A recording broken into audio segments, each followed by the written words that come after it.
Hello guys, ചെമ്പനീർ പൂവിൻ്റെ ഇന്നത്തെ episode റിവ്യൂയിലേക്ക് സ്വാഗതം. ഈ റിവ്യൂ ഇഷ്ടപ്പെടുകയാണെങ്കിൽ ഒന്ന് ലൈക്ക് ചെയ്ത് സബ്സ്ക്രൈബ് ചെയ്ത് സപ്പോർട്ട് ചെയ്യണേ. ശ്രുതി വരുന്ന ഉടനെ ചന്ദ്രമതി പിടിച്ചിരുത്തിയിട്ട് പറയുന്നുണ്ട്, ശ്രുതി ഡോക്ടർ എന്താ പറഞ്ഞേ, നന്നായിട്ട് ആഹാരം കഴിക്കണമെന്ന് പറഞ്ഞില്ലേ, റെസ്റ്റ് എടുക്കണമെന്ന് പറഞ്ഞില്ലേ എന്നൊക്കെ. അപ്പം രവീന്ദ്രൻ പറയുന്നുണ്ട്, നീ അവളെ ഒന്ന് വെറുതെ വിട്, ഡോക്ടർ എന്താ പറഞ്ഞേ, പോസിറ്റീവ് ആണോ എന്നൊക്കെ പറഞ്ഞിട്ടുണ്ടോ എന്നൊക്കെ ചോദിക്കുന്നുണ്ട്. എന്താ ശ്രുതി പറഞ്ഞെന്ന് ചോദിക്കും. അപ്പോഴത്തേന് ശ്രുതി പറയും, അത് പിന്നെ ആൻറ്റി എന്നോടൊന്നും തോന്നരുത്, ഞാൻ പ്രഗ്നൻ്റ് അല്ലെന്ന് പറയും. അത് കേൾക്കുമ്പോഴത്തേന് എല്ലാവരും അങ്ങ് ഷോക്കാവുകയാണ്. പക്ഷേ ശ്രുതിക്ക് ഭയങ്കര സന്തോഷമാകുന്നു കേട്ടോ. ശ്രുതി അങ്ങ് ചിരിച്ച് നിൽക്കുകയാണ്. അന്നേരത്തേന് അത് എന്താ അങ്ങനെ എന്നൊക്കെ ചോദിച്ച് ചന്ദ്രമതി പറയും, എനിക്ക് തോന്നിയായിരുന്നല്ലോ അങ്ങനെ എന്നൊക്കെ. ശ്രുതി പറയും, ഞാനും അങ്ങനെ തന്നെ വിചാരിച്ച ആൻറ്റി എന്നൊക്കെ പറയുന്നുണ്ട്. അന്നേരത്തേന് ശ്രുതി പറയും, ഇങ്ങനെ ആൻറ്റി വിഷമിക്കണ്ട എന്നൊക്കെ പറയുമ്പോഴത്തേന് എന്നാലും ഞാൻ ഒത്തിരി ആഗ്രഹിച്ചു പോയി എന്നൊക്കെയാണ് ചന്ദ്രമതി പറയുന്നത്. ശ്രുതി പറയാൻ അതിനെന്താ അമ്മേ, അവൾക്ക് കുഴപ്പമൊന്നും ഇല്ലല്ലോ എന്ന് പറയുന്നുണ്ട്. അന്നേരം ഫാമ പറയും, ഞാൻ കൊണ്ടുവന്ന മാങ്ങ വെറുതെ വേസ്റ്റ് ആയല്ലോ എന്ന്. അത് കേൾക്കുമ്പോഴത്തേനുടനെ സച്ചി പറയും, അതിനെന്താ ആൻറ്റി, രേവതി ഇവിടെ ഉണ്ടല്ലോ എന്ന്. രേവതി ഗർഭിണിയാണോ എന്ന് ചോദിക്കും. കൺഗ്രാജുലേഷൻ രേവതി എന്നൊക്കെ പറയുന്നുണ്ട്. എന്നാണ് പറയും, ആൻറ്റി ഞാൻ ഗർഭിണിയൊന്നും അല്ലെന്ന് പറയും. അതല്ല ആൻറ്റി ഞാൻ ഉദ്ദേശിച്ചത്, രേവതി ഇവിടെ ഉണ്ടല്ലോ, മാങ്ങ വെച്ച് അച്ചാറൊക്കെ ഉണ്ടാക്കി ആൻറ്റിക്ക് ഇവിടെ കുറച്ച് തന്നു വിടുമെന്നാണ് ഉദ്ദേശിച്ചെന്ന് പറയും. ഞാൻ വെറുതെ മാങ്ങയും കൊണ്ട് വന്നെന്നൊക്കെയാണ് ഫാമ പറയുന്നത്. അപ്പോൾ രവീന്ദ്രൻ പറയുന്നുണ്ട്, ഞാൻ പറഞ്ഞതല്ലായിരുന്നു അന്നേരം, നീ അഭിപ്രായം ഒന്നും പറയണ്ട, ഡോക്ടറെ അടുത്ത് പോയിട്ട് വന്നിട്ട് അങ്ങ് തീരുമാനിച്ചാൽ മതിയെന്ന്. പക്ഷേ നീയാണെങ്കിലും കൈ നോക്കുന്നു, മുഖം നോക്കുന്നു, അഭിപ്രായം പറഞ്ഞുകൊണ്ടങ്ങ് ഇരിക്കുകയില്ലായിരുന്നു എന്നൊക്കെ ചോദിക്കും. അപ്പം സാരമില്ല ശ്രുതി, ഇനി സമയമുണ്ടല്ലോ എന്നൊക്കെ പറയുന്നുണ്ട് രേവതി. അത് കേൾക്കുമ്പോഴത്തേന് ശ്രുതി ഒന്നും മിണ്ടാതിരിക്കുകയാണ്. അത് കാണുമ്പോഴത്തേന് ഉടനെ ചന്ദ്രമതി പറയും, ചിലരുടെയൊക്കെ കണ്ണ് കാരണമായി ഇപ്പോൾ ഇതിങ്ങനെ ഇല്ലാതായി പോയത്, എന്ന് മനസ്സിലിരിപ്പ് വേറെ അല്ലായിരുന്നോ, മനസ്സിൽ വേറെ ഒന്ന് വെച്ചുകൊണ്ടാണ് ഇവളൊക്കെ ഇങ്ങനെ പറയുന്നതൊക്കെ പറഞ്ഞ് രേവതിയോ വരെന്നൊക്കെ പറയുകയാണ്. രേവതി അങ്ങ് വല്ലാതാകുന്നുണ്ട് കേട്ടോ. അന്നേരം രേവതിക്ക് അങ്ങ് സങ്കടം വരും. രേവതി തന്നെ പറയും, അമ്മയുടെ മനസ്സൊന്നും അല്ല എനിക്ക്, ദുഷിച്ച മനസ്സും വെച്ചൊന്നും അല്ല ഞാൻ ആരോടും സംസാരിക്കുന്നൊക്കെ പറയും. എന്താടി എൻ്റെ മനസ്സാണോ ദുഷിച്ചതെന്ന് നീ പറഞ്ഞെന്നൊക്കെ ചോദിച്ച് ദേഷ്യപ്പെടുകയാണ് ചന്ദ്രമതി. എന്നെ പറയും, ഞാൻ അങ്ങനെയൊന്നും ഉദ്ദേശിച്ചില്ല, എന്നാലും അമ്മ പറഞ്ഞ പോലെ ഒന്നും ഞാൻ മനസ്സിൽ പോലും വിചാരിച്ചിട്ടില്ല എന്നൊക്കെ പറഞ്ഞ് രേവതി അങ്ങ് നിൽക്കുന്നുണ്ട്. അങ്ങനെ രവീന്ദ്രൻ പറയുന്നു, അടങ്ങ് ചന്ദ്രമതി, നീ എന്തിനു ചുമ്മാ വെറുതെ ബഹളം ഉണ്ടാക്കുന്നത് എന്ന് ചോദിക്കുന്നുണ്ടെ. പിന്നെ ശ്രുതി എണ്ണെ ഇങ്ങനെ സങ്കടപ്പെട്ടിരിക്കുക. ശ്രുതി എണ്ണെ ഫോണിലൊക്കെ നോക്കി ഇങ്ങനെ ചിരിച്ച് നിൽക്കുന്നുണ്ടെ സച്ചി പറയുന്നുണ്ട്, ഇവന് കണ്ട ഒരു സങ്കടവും ഇല്ല, ഒരു പ്രശ്നവും ഇല്ല, ഇത് എന്താ ഒരു ഉടായ്പ പോലെ എന്നൊക്കെ ചോദിക്കും. അതിനെന്താ, എനിക്ക് ഇനിയാണേലും ഇവള് ഗർഭിണിയാകുമല്ലോ, ഞാനൊന്ന് ഫോണിൽ നോക്കി കഴിഞ്ഞാൽ കുഴപ്പമെന്നൊക്കെ ചോദിച്ച് ശ്രുതി വാ മുറിയിലോട്ട് പോകാമെന്ന് പറഞ്ഞോണ്ടേ ശ്രുതി അകത്തേക്ക് അങ്ങ് പോകുന്നുണ്ട്. അന്നേരത്തേന് സച്ചി പറയും, എന്തായാലും ഞാനങ്ങ് ഒരു ഓട്ടം ഉണ്ട്, അതിന് പോയേക്കുക, രേവതി എനിക്കൊരു മാങ്ങ എടുത്ത് തരാൻ പറയുന്നുണ്ട്. രേവതി അതിനകത്തുനിന്ന് ഒരു മാങ്ങ എടുത്ത് സച്ചിക്ക് കൊടുക്കുന്നുണ്ട്. സച്ചി ആ മാങ്ങയൊക്കെ ആയിട്ട് പുറത്തേക്ക് പോകും. മുറിയിൽ വന്നിരിക്കുന്ന ചന്ദ്രമതിയുടെ അടുത്തോട്ട് ഫാമ വരുന്നുണ്ട്. എന്നിട്ട് പറയും, എന്തെല്ലാം ബഹളമായിരുന്നു നീ ഇവിടെ കിടന്ന്, ഇപ്പം മതിയായില്ലേ എന്നൊക്കെ ചോദിക്കുന്നുണ്ട്. ഞാൻ എന്ത് ബഹളം വെച്ചെന്നാണ് പറയും.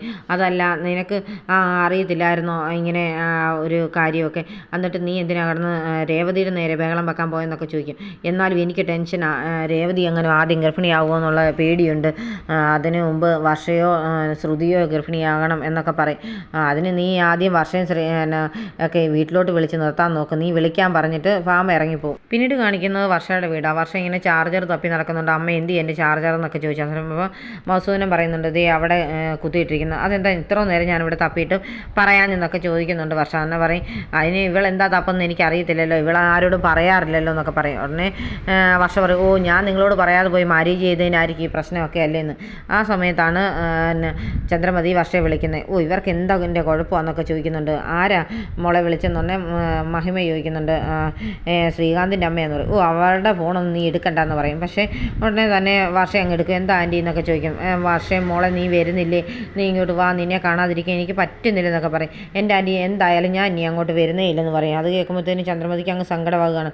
മോളെ നിന്നെ കാണാതിരിക്കാൻ എനിക്ക് പറ്റത്തില്ല എന്നൊക്കെ പറയുന്നുടനെ വർഷ ഉടനെ പറയും, ഞാൻ കുറച്ച് ഫോട്ടോ അങ്ങോട്ട് അയച്ചിട്ടുണ്ട്, ആൻറ്റി അത് കണ്ടുകൊണ്ടിരുന്നോളാൻ പറയും.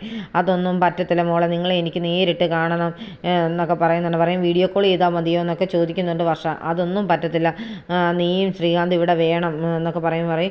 സച്ചി ഉള്ള വീട്ടിലേക്ക് ഞാൻ വരുന്നേ ഇല്ല, അയാൾ എൻ്റെ അച്ഛനെ തല്ലിയതല്ലേ, അതുകൊണ്ട് ഞാൻ ഇനി വരത്തില്ലെന്നൊക്കെ പറയുന്നുണ്ട്. അതൊക്കെ കേൾക്കുമ്പോഴത്തേന് മഹിമയ്ക്കും മധുസൂദനും ഭയങ്കര സന്തോഷമാകുന്നുണ്ട്. വർഷം ഇനി ഇവിടുന്ന് പോകുന്നേ ഇല്ലല്ലോ എന്നോർത്തിട്ട്. അതല്ല മോളെ, ഞാൻ നിങ്ങൾക്ക് വേണ്ടി കരുതിയിരുന്നതായിരുന്നു, പക്ഷേ എന്ത് ചെയ്യാൻ, അന്നത്തെ ആ സംഭവം അതൊക്കെ അങ്ങനെ സംഭവിച്ചു പോയി, നീ ഒന്ന് ക്ഷമിക്ക്, അവന് വേണ്ടി ഞാൻ നിന്നോട് ക്ഷമ ചോദിക്കാമെന്നൊക്കെ പറയുന്നുണ്ട് ചന്ദ്രമതി.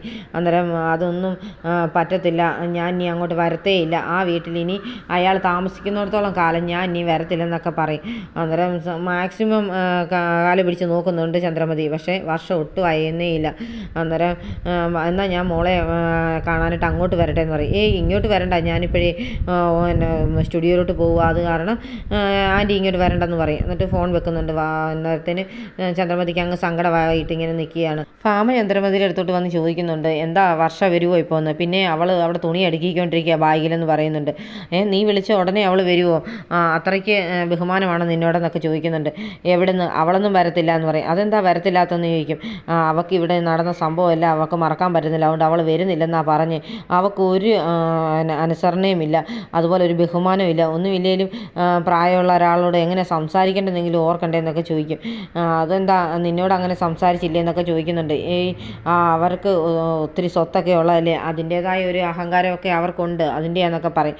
ഇങ്ങനെ നോക്കിയിരുന്നാൽ അവസാനം ശ്രീകാന്തും അവിടെ തന്നെ നിൽക്കുമെന്ന് പറയും. അതിന് ശ്രീകാന്ത് നീ വിളിച്ചിട്ട് ഇപ്പോൾ ഫോൺ എടുക്കുന്നുണ്ടോയെന്ന് ചോദിക്കും. ഇല്ല, ഞാൻ വിളിച്ചിട്ട് അവൻ ഫോൺ എടുക്കുന്നേ ഇല്ലെന്ന് പറയും. പക്ഷേ ഒരു ദിവസമല്ലേ ആയുള്ളെന്ന് പറയും.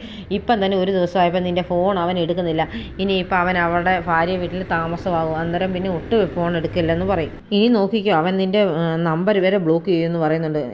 എൻ്റെ നമ്പർ എന്തിനാ അവൻ ബ്ലോക്ക് ചെയ്യുമെന്ന് ചോദിക്കും. അത് അവൻ ഭാര്യ വീട്ടിൽ താമസമായി കഴിയുമ്പോഴേ പിന്നെ അവരെ മതി, നിന്നെ ഒന്നും പിന്നെ അവന് വേണ്ട, അതുകൊണ്ട് എത്രയും പെട്ടെന്ന് അവരെ ഇവിടെ എത്തിക്കാൻ നോക്ക്, എല്ലാവരെയും നിൻ്റെ കൂടെ തന്നെ നീ നിർത്താൻ നോക്കണം. ഇപ്പം തന്നെ സച്ചിയും രേവതിയും പോകാൻ തുടങ്ങിയപ്പോൾ രവിയേട്ടൻ ഇറങ്ങി പോകാൻ തുടങ്ങിയില്ലേ, അതുപോലെ ഓരോരുത്തരായിട്ട് അങ്ങ് പോവും, പിന്നെ നീ ഒറ്റയ്ക്കായി പോവും.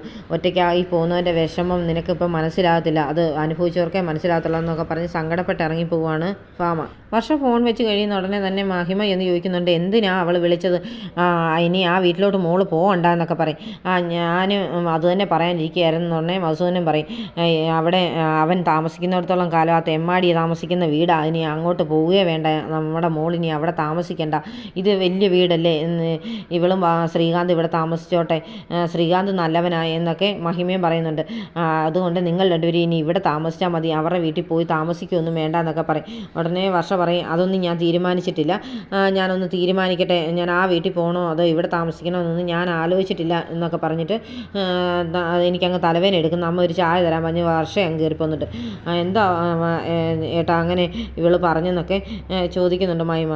നീ അവളെ ഒന്ന് ചൂട് പിടിപ്പിക്കാനൊന്നും പോകണ്ട, തൽക്കാലം നീ ഒരു ചായ കൊണ്ട് കൊടുത്തരും, നമ്മൾ പറയുന്നതിന് ഓപ്പോസിറ്റ് പ്രവർത്തിക്കുക അവളുടെ സ്വഭാവം, അതുകൊണ്ട് നീ ഇളക്കാനൊന്നും പോകണ്ടെന്ന് പറയുന്നുണ്ട്. ആകെ ടെൻഷൻ ആകുകയാണ് ആ സമയത്ത് മഹിമയ്ക്ക്. രേവതി ചപ്പാത്തി ഉണ്ടാക്കിക്കൊണ്ടിരിക്കുന്ന സമയത്ത് ശ്രുതി അങ്ങോട്ട് വന്ന് ചൂടുവെള്ളം ഉണ്ടോ എന്ന് ചോദിക്കുന്നുണ്ട്. അതിനെന്താ ഇരിപ്പുണ്ടെന്ന് പറഞ്ഞുടനെ രേവതി ചൂടുവെള്ളം എടുത്ത് കൊടുക്കും. അന്നേരം പറയും, എന്തായാലും സങ്കടമായി പോയല്ലേ ശ്രുതിക്ക് എന്ന് ചോദിക്കും. എന്തിനെന്ന് ചോദിക്കുന്നുണ്ട്. പറയും, അല്ല ഹോസ്പിറ്റലിൽ പോയപ്പോഴത്തേന് ഒരു പോസിറ്റീവായൊരു ന്യൂസ് കേൾക്കാമെന്നുള്ള വിചാരത്തിലല്ലേ പോയെന്നൊക്കെ ചോദിക്കും. ശരി, എനിക്കങ്ങ് സങ്കടമായി പോയി എന്നൊക്കെ ഉടനെ ശ്രുതി പറയുന്നുണ്ട്.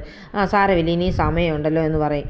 അന്നേരത്തെ എന്നെ തന്നെ പറയുന്നുണ്ട്, എന്തായാലും അമ്മയ്ക്ക് അങ്ങ് ഭയങ്കര സങ്കടമായിപ്പോയി, അമ്മ ഇന്ന് ഇതിൻ്റെ ഒരു സന്തോഷത്തിലായിരുന്നു, അത് കഴിഞ്ഞപ്പോൾ ഇപ്പം വീണ്ടും ശ്രീകാന്തിൻ്റെ കാര്യം ഓർത്ത് സങ്കടപ്പെടാൻ തുടങ്ങിയിട്ടുണ്ട്, എന്ത് ചെയ്യാനായെന്നൊക്കെ പറയുന്ന ഉടനെ ശ്രുതി പറയുന്നുണ്ട്, എന്തായാലും അവർ വേറൊരു കാര്യത്തെക്കുറിച്ച് ഓർക്കാതിരുന്നാൽ മതിയായിരുന്നു. വേറെന്ത് കാര്യം ഓർക്കാനാ എന്നുടനെ രേവതി തിരിഞ്ഞ് ചോദിക്കുന്നത് കാണിച്ചുകൊണ്ടാണ് ഇന്നത്തെ എപ്പിസോഡ് അവസാനിക്കുന്നത്.